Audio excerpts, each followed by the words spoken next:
Və əziz tamaşaçılar, bir daha qeyd edim ki, studiyamızda qonağımız var.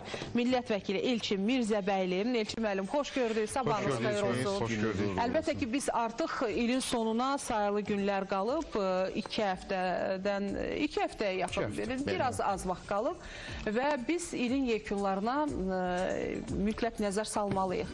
Və bugün bizim mövzumuz Azərbaycan prezidentinin il ərzində başdan xarici səfərləridir. Və bu səfərlər əlbəttə ki, hər dəfə bir yeniliklə ölkəmiz üçün, insanlar üçün, məmləkət, böyük bir region üçün də önəm daşıyır və biz onun nəticələrini görürük bu səfərlərin hər birinin. Sizcə bu il ən önəmli səfərlər hansılar idi? Ən önəmli?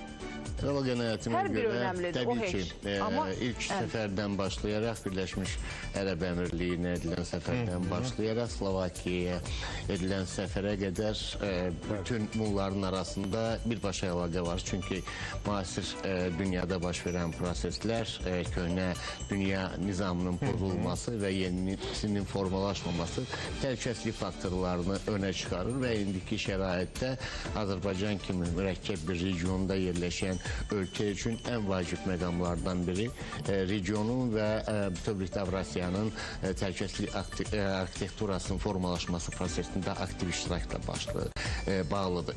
Biz Birləşmiş Ərəb Əmirliyinə edilən səfərə, yəni konkret olaraq nəzər salsaq və daha sonraki prosesləri diqqətdən keçirsək, Ermənistanla Azərbaycan arasındakı sülh prosesinin də məhz oradan başladığının şahidi ola bilərik. Baxımdan da təsadüf hər hansı bir addımın olmadığı göz qabağındadır. Çox qütblü, çox vektorlu Azərbaycanın bir xarici siyasəti var.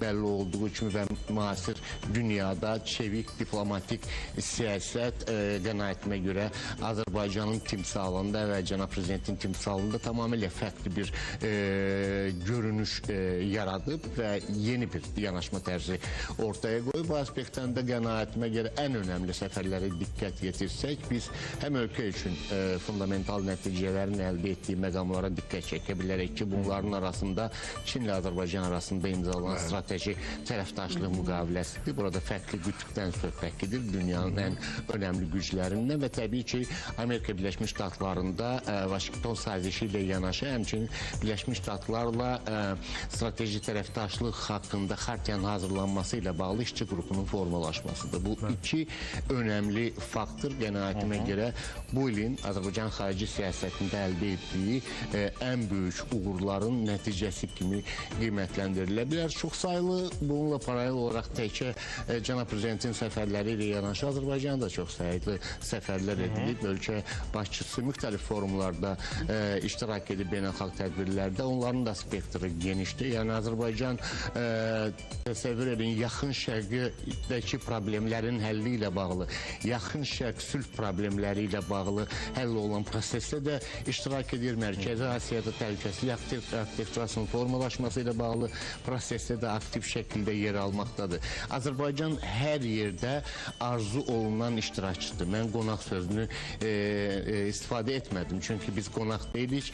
Bütün dünyada baş verən, bu cümlədən Avrasiya məkanında baş verən proseslərdə ölkəmiz aktiv siyasi oyuncu kimi iştirak etməkdədir. Müəllim, bu görüşlərin hər birinə nəzər salsaq, əlbəttə bizim vaxtımız indi imkan verməyəcək onu bütün nəzər salaq və detallara gedək, amma ilin mənzərəsinə baxsaq, ən mühüm mesajlar və sitatlar hansılar qabarda bilərik? Çox sayılı və birinci növbədə Azərbaycanın təhlükəsizlik baxımından mövqeyi ilə bağlıdır və regionla bağlı olan məsələlərdir. Zəngəzur dəhlizi ilə bağlı verilən mesajlardır ölkəmizin. Türk dünyasının gələcəyi ilə bağlı və Türk dünyasının regionun güc mərkəzinə çevrilməsi ilə bağlı səsləndirilən cənab prezidentin verdiyi mesajlardır. Həmçinin bununla paralel olaraq orta dəhlizlə bağlı Azərbaycanın nümayiş etdirdiyi mövqedə əsas faktorlardan biridir. Azərbaycanın enerji təhlükəsizliyi proseslərində də aktiv iştirakı ilə bağlı verdiyi məqamlar və son olaraq mənim qənaətimə görə ən önəmli faktorlardan biri yenə də Slovakiyada keçirilən görüşlər zamanı Azərbaycanla Slovakiya arasında ortaq müdafiə sənayesinin yaradılması ilə bağlı qəbul edilən qərarlardır. Yəni bu artıq üçüncü dövlətlərə silah satışını nəzərdə tutan gələcəkdə ölkənin müdafiə qabiliyyətini artırılmasına xidmət edən önəmli bir adım kimi qiymətləndirilməlidir. Yəni bu fundamental bir yanaşmadır. Azərbaycan təbii ki, regiondakı proseslərdə sülhü təşviq edir, amma bununla paralel olaraq, bərabər olaraq ölkənin müdafiə qabiliyyətinin artırılması ilə bağlı ciddi addımlar atır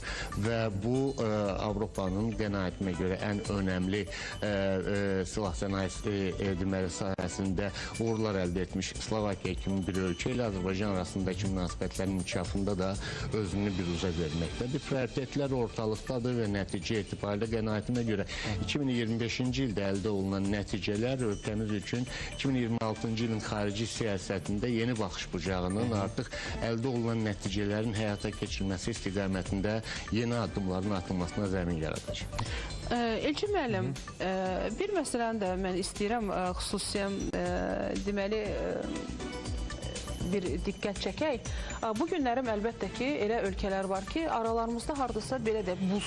Biri var soyuq münasibətlər, biri var ki, buzdur. Yəni o buzların əriməsinə, məsələn, Makronun Azərbaycan prezidentinə yaxınlaşması. Təbii ki, önəmli faktorlardır. Bəli, önəmli faktorlardır. Mən istərdim bu haqda da biz danışaq. Azərbaycan prezidentinin səfərləri zamanı hansı ölkələr, indi konkret Fransanı mən nəzərdə tutmuram, hansı ölkələrlə bu soyuq münasibətlər, bugünə qədər münasibətlər soyuq olan münasibətlər, bu görüşlərdən, bu səfərlərdən sonra artıq bu daha da istiləşmə prosesi gedir və gələcək üçün müəyyən perspektivlərə yol açır. Çoxsaylı bununla bağlı nümunələr getirmək olar, amma bu nümunələrin içərisində ən önəmli məqam qənaətimə görə də Fransa ilə bağlı olan məqamdır. Çünki digər məqamlar da var. Verilən bəyanatlar, verilən vədlər və yerinə yetirilməyən vədlər kontekstində qənaətimə görə prosesləri tamamilə dəqiqliyi ilə müəyyən etmək mümkün deyil, amma təbii Makronun və Azərbaycana qarşı Fransanın uzun illərdən bəri yürütdüyü siyasətini nəzərə alsaq, həm ATƏT-in Minsk qrupunun hələ mövcud olduğu zaman kəsiyində yürütdüyü siyasət və nəticə etibarilə Azərbaycan ərazi bütövlüyünə, suverenliyin bərpasına münasibətdə sərgilədiyi davranışlar, Fransa Senatının ölkəmizə qarşı qəbul etdiyi o saxta qətnamələr və s. bütün bunlara, ritorikaya nəzər salsaq, əslində Makronun atdığı addımlar Fransanın o dönüşüdür. Yəni faktiki olaraq tamamilə dəyişmiş bir mövqe. Baxımdan da əslində Azərbaycanın potensialını və öz ədalətli şərtlərini diktə etmək məharətini nümayiş etdirən faktor kimi dəyərləndirilməlidir ki, bu təkcə ölkənin suverenliyinin bərpası, ərazi bütövlüyünün bərpası kontekstindən dəyərləndirilə bilməz. Burada daha geniş miqyaslı ölkə prezidentinin deməli yürütdüyü siyasətin, xarici siyasətin konturları açıq şəkildə görünür. Keçən uzun müddət idi ki, bizim Ermənistanla olan münasibətlərimizin açarı axtarılırdı Rusiyada və ondan sonra digər ölkələrdə açar deməyəcəm, artıq ümid axtarılır, işıq. Amma bu il böyük bir siyasi addım prezidentimiz artıq bunu bir başqa miqyasa gətirdi və artıq biz gördük ki, xeyr, sülhün real açarları əslində başqa yerlərdədir və başqa yerlərdə ola bilər və daha effektiv ola bilər. Bu baxımdan, bax, indi futbolda belə bir öz meydanında deyir, divarlar da kömək edir. Sizcə bu sülh danışıqlarının və danışıqlarının, ümumiyyətlə təmaslarının olduğu hansı ölkələr, hansı meydanlar daha düşərli, daha rahat, daha çox istiliyin olduğu məkanlar kimi seçildi? Qənaətimə görə hal-hazırda yalnız Vaşinqtonda keçirilən görüşü bir mənalı şəkildə dəyərləndirilə bilər. Əslində bu proses sübuta yetirdi ki, ümumiyyətlə regionun təhlükəsizliyinin açarı ilə regionun özündədir. Yəni nə zamana qədər ki, regiondan kənarda xarici qüvvələr arasında deməli açar axtarışına çıxırılacaq və hər hansı bir formada nəticə əldə olunmayacaq. Əslində bu Azərbaycanın bölgədə və bütövlükdə Avrasiya məkanında yaratdığı reallıqların ortaya çıxartdığı nəticədir. Beynəlxalq münasibətlər sistemində ölkələrin əhəmiyyəti onların əhalisinin sayı və nəticə etibarilə ərazisi ilə müəyyənləşmir. Azərbaycandan daha böyük ölkələr var, daha böyük neft, enerji resursları olan, imkanları olan, potensialı olan ölkələr var, amma ölkənin liderinin yürütdüyü çevik siyasət, şəxsi nüfuzu və bu şəxsi nüfuz müstəvisində əldə etdiyi nəticələr son olaraq ölkənin beynəlxalq münasibətlər sistemində əhəmiyyətini artırır ki, bu da Azərbaycanın bu günə qədər yürütdüyü siyasətin yekun nəticəsi kimi dəyərləndirilə bilər. Elçin müəllim, enerji məsələsinə toxundunuz. Biz indi siyasi məsələlərdən danışdıq, Qarabağ məsələsindən, yəni daha doğrusu artıq sülh prosesindən biz danışdıq. Amma gözəl siyasətlə yanaşı iqtisadiyyat güclü olmaq bu doğrudan da əlavə bir təkandır, bir gücdür. Və Azərbaycan bu günlərin bir çox ölkələr üçün enerji sahəsində mənbəyə çevrilib, partniyora çevrilib, bəzi ərazilərdə hətta yəni bu günlərin hətta danışıqlar elə gedir, təkliflər gəlir. İqtisadi cəhətdən hansı uğurları bu səfərlər zamanı Azərbaycan regionu üçün bax mən istəyərdim. İlk birinci növbədə həyata keçirilən səfərin təməlində təkcə iki tərəfli diplomatik münasibətlərin inkişafı dayanmır və bəlli olduğu kimi bütün görüşlərdə iqtisadi maraqlar, ortaq iqtisadi addımlar vacib faktorlardan biridir. Azərbaycan Şanxay Əməkdaşlıq Təşkilatı ilə əməkdaşlığından, Çin ilə əməkdaşlığından başlayaraq eyni zamanda Mərkəzi Asiyanın enerji resurslarının gələcəkdə deməli Azərbaycan üzərindən tranziti ilə bağlı aparılan danışıqlara qədər, həmçinin orta dəhlizin inkişafı və yaşıl enerji ilə bağlı aparılan danışıqlara qədər və atılan addımlara qədər hər bir şey Azərbaycan iqtisadiyyatının güclənməsinə xidmət edən faktorlardır. Bu uzun müddətli bir prosesdir, amma bu prosesin sonunda nəticə olaraq ölkəmizin iqtisadi müstəqilliyinin daha da artırılmasının vacib məqamları dayanır. Tamamilə doğru olaraq qeyd etdiniz. Yəni xarici siyasət çox vacib faktordur. Amma ölkənin müstəqil iqtisadiyyatı yoxdursa, bu nəticə etibarilə onun xarici siyasətdə də tam müstəqil siyasət yürütməsinə zəmin yaratmır ki, Azərbaycan da bu istiqamətdə ciddi addımlar atır. Bir də Elçin müəllim, indi bizdə belə bir atalar sözü var, deyir uzaq qohumdansa yaxın qonşu yaxşıdır. Amma bu günlərim indi biz son 5 ilin reallıqlarına baxsaq, bəzi qonşularımızla münasibətlərimiz, yəni deyirsən ki, uzaq qohum elə qohumdur, mənimkidir, necə deyərlər. Amma qonşularla münasibətdə səfərlər, Pezeşkiyan 2 dəfə səfər etdi, Rusiya ilə indi təyyarə məsələsindən sonra olan münasibətlər və s. Yəni bütün bu səfərlər prizmasından biz baxsaq, yəni qonşularla münasibətimiz, biz həmişə yaxşı qonşu olmuşuq. Varıq da və belə də olacaq, qanımızdadır bu, kültürümüzdədir. Ana laylasına yanaşı, yəni qonşuya hörmət eləmək bu həmişə yəni bizim belə də əsasımızdır. Bugün mədəniyyətimizin əsasını təşkil edir. Amma bəzən bu qonşularla münasibətlərdir, səfərlərin edilməsi və s. görüşlərin keçilməsi. Bəzən görüşlərdə əlbəttə ki, biz görürük indi siyasi bəyanatlar və s. Amma kularlarda çəkilən video görüntülərdən biz görürük ki, münasibətlər yaxşılaşmağa doğru gedir. Yəni mən istəyərdim bu məqama da toxunasınız. Təbii ki, Azərbaycan müstəqillik dönəmində heç bir ölkəyə qarşı qərəzli arası bir mövqe sərgiləməyib və hər zaman qonşularına münasibətdə obyektiv, ədalətli mövqe sərgilib və nəticə etibarilə biz bunun qarşılığında qonşu ölkələrin ölkəmizə münasibətdə, ərazi bütövlüyünə vaxtilə münasibətdə, suverenliyinə və indi də müstəqil siyasət yürütməsinə münasibətdə fərqli bir yanaşmaların ortaya çıxmasının şahidi olmuş. Təbii ki, insanlarda olduğu kimi dövlətlərin də öz maraqları var, fərqli yanaşmaları var, baxış bucaqları var. Amma Azərbaycanın təklif etdiyi bölgədə təhlükəsizlik modeli bütün bölgə dövlətlərinin maraqlarına xidmət edir və təsadüfi deyil ki, ölkəmiz müharibədən dərhal sonra 3 formatını irəli çəkməklə region dövlətlərinin əlaqələrinin inkişafına faktiki olaraq töhfə vermişdir. Bu geniş bir baxış bucağıdır. Yəni biz üçüncü dövlətlərin bölgədə iştirakını arzulamırıq. Bölgə dövlətləri arasında əlaqələrin inkişaf etməsi vacib faktorlardan biridir. Amma təəssüf ki, bunun qarşılığında fərqli yanaşmaların şahidi oldu. Əsas amil ölkəmizin güclü olması və eyni zamanda beynəlxalq münasibətlər sistemində mühüm bir mövqe sərgiləməsi, Azərbaycanın Türk Dövlətləri Təşkilatı ilə bağlı perspektiv ideoloji yanaşmalarının da özünü faktiki olaraq Naxçıvan bəyannaməsindən bu yana doğrultduğunu sübuta yetirir. Yanaşmalar doğrudur. Baxımdan qənaətimə görə qonşu ölkələr də zamanla Azərbaycanın sərgilədiyi mövqenin əslində bölgənin gələcəyinə xidmət etdiyini anlayacaqlar. Fərqli yanaşmalar həmişə olacaq bu müstəvidə, amma əsas məsələ burada lider faktorudur. Əsas məsələ xalqın və dövlətin birlikdə olması amilidir. Azərbaycanın güclü dövlət modeli indiki şəraitdə özünü həm bölgədəki siyasətdə, həm də xarici siyasətdə bir üzə verir. Bir məqam, biz indi prezidentin səfərləri ilə bağlı danışdıq. Amma bir də bizim bu siyasi, iqtisadi birliklərdəki təmsilçiliyimizlə bağlı qısaca istəyirəm fikir bildirəsiniz. ATƏT Minsk qrupu məhz bu il tarixə qovuşdu. Uzun bu acı bağırsağa çevrilmiş Minsk qrupu böyük bir siyasi nailiyyətdir və prezidenti bir BMT tribunasından çıxışı məsələsi var. Yəni biz eyni zamanda lazımsız siyasi birlikləri artıq yox etdik. Axır ki, nəhayət ki və ümid edirik ki, lazımlı olacaq bir platformada BMT-dən söhbət gedir. Bir daha səsimizi, mövqeyimizi nümayiş etdirdik. Yəni, siyasi birliklərdəki təmsilçiliyimiz nə səviyyədə olur? Ən müxtəlif müstəvilərdə ölkəmiz öz milli maraqlarını irəli apararaq ayrı-ayrı ölkələrlə əməkdaşlıq edir. Müşahidəçi kimi təmsil etdiyi olduğumuz birliklər də var. Məsəl üçün, Şanxay Əməkdaşlıq Təşkilatı kimi və s. Eyni zamanda tam hüquqlu üzv olduğumuz dövlətlər də var.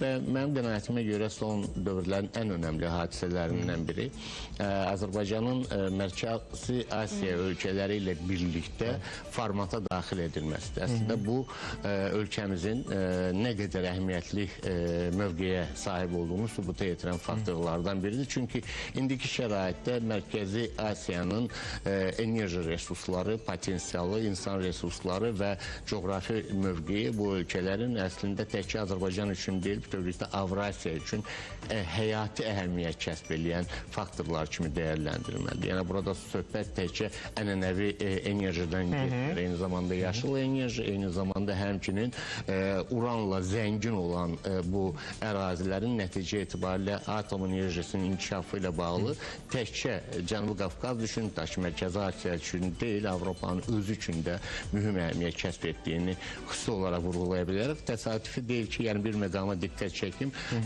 Bizim elə haqqında danışdığımız Fransanın enerji resurslarının, daxili enerji resurslarının 75%-i atom enerjisindən əldə olunur və Afrikadan əl üzüldükdən sonra artıq ehtiyac daha çox Mərkəzi Asiyaya qalır və oradan da uranın keçirilməsinin yeganə yolu Avropaya Azərbaycan vasitəsilə. Baxımdan əslində real mənzərə ortalıqdadır. Bizi sevməyə məcburdurlar və biz yürütdüyümüz siyasətlə bu addımları atmışıq, nəticə əldə etmişik. Və Elçi müəllim, son sualım da var. Biz jurnalistlər, hər halda indi peşəkar jurnalistlərdən söhbət gedir. Azərbaycan prezidenti səfərlər edəndə, onun artıq belə deyək də, görüşə gedəndə, onun salamlaşmasından, görüşün plus-minus necə deyirlər, hansı ab-havada keçəcəyini təxmin edirik. Birgə bəyanatlar verəndə, mətbuat qarşısına çıxanda, oradakı əhvaldan, bəzən cənab prezidentin qaşqabaqlı olmasından, yəni anlayırıq ki, bəli, görüş biraz gərgin keçib və s. Siz indi, maşallah, peşəkar eyni zamanda politoloqsuz, illərin siyasi icmala görə, yəni doğrudan da, mən istəmirəm burada kompliment deyil, yəni faktlardır bu. Bu haqda yəni tanınırsınız siz və jurnalistlər arasında, media arasında da çox böyük bir rəğbətlə sizə münasibət göstərik. Və siz, məsələn, bu görüşlərin, belə deyək də, mimikalardan anlayırsınızmı? Bəzən açılmayan məqamlarında bu bəyanatlar zamanı deyilməyən o bəzi o konkret də olmasa da aysbergin görünməyən tərəflərini hardasa mümkündürmü sezmək? Cənab prezident artıq bəli o qapılardan girəndə, kimilərsə görüşəndə və s. həmkarları ilə. Tamamilə doğru vurğuladınız. Qənaətimə görə ən önəmli məqam Cənab Prezidentin bütün beynəlxalq tədbirlərdə və ikitərəfli görüşlərdə irəlilədiyi zaman o özünə və dövlətinə olan əminliyidir. Qənaətimə görə bu ən mühüm faktorlardan biridir və digər amillərə əgər diqqət çəksək, qənaətimə görə bədən dili təbii ki, müəyyən qədər effektiv nəticə daşıyır, amma nəzərə alsaq ki, bu bədən dilindən istifadə edənlər də peşəkar siyasətçidirlər və nəticə etibarilə onların mimikaları sadəcə olaraq ictimai rəyə hesablanmış mimikalar olar bilər. Yəni, baxımdan da burada sadəcə olaraq yekun qənaətə gəlmək qənaətimə görə doğru deyil. Amma elə məqamlar var ki, məsəl üçün, Türk dövlətləri başçılarının birlikdə görüşləri zaman təbii səsləndirilən mesajlar və eyni zamanda o üzdəki görünən təbəssüm, sevgi, bunlar onlar düşünməyə görə diplomatiya ilə, Trumpla o səmimi münasibət, Trumpla olan səmimi xüsusilə münasibət xüsusilə də yəni belə o oval otaqda keçirilən görüşlər zamanı səsləndirilən fikirlər və atmacalar eyni zamanda maraqlı. Qənaətimə görə ümumiyyətlə müasir dövrün siyasi proseslərində qənaətimə görə yadda qalacaq ən önəmli məqamlardan biridir və çox mühüm faktorlardan biri Nikol Paşinyanın da iştirak etdiyi tədbirlərdə Azərbaycan prezidenti ilə deməli onun arasında keçən dialoq, eyni zamanda qəhvə içməyə çağırışla bağlı səsləndirilən mesajlar və onun sevinci qənaətimə görə əslində Ermənistanın da Azərbaycanla sülh əldə etməsindən nə qədər xoşbəxt olduğunu nümayiş etdirir. Çox təşəkkür ederiz sizə Elçin müəllim. Və doğrudan da lider o insandır ki, o şəxsiyyətdir ki, özü də irəliləyir və xalqı ilə, məmləkəti ilə, dövləti ilə, ölkəsi ilə birlikdə irəliləyir.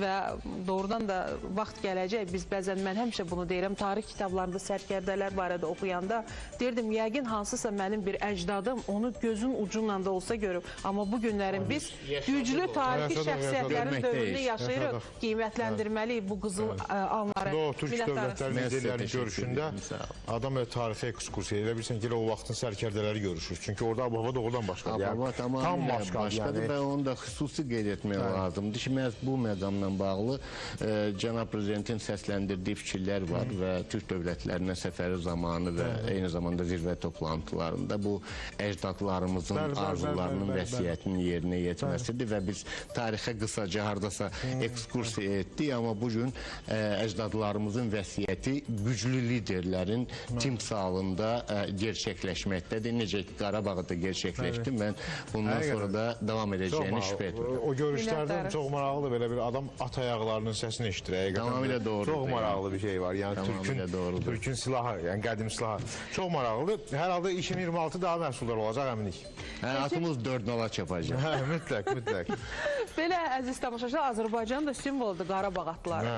Belə, əziz izləyicilər, studiyamızda qonaq millət vəkili Elçin Mirzəbəli idi. Kiçik bir anonsumuzu izləyək və sonra davam edək digər xəbərlərimizlə. Minnətdarıq sizə.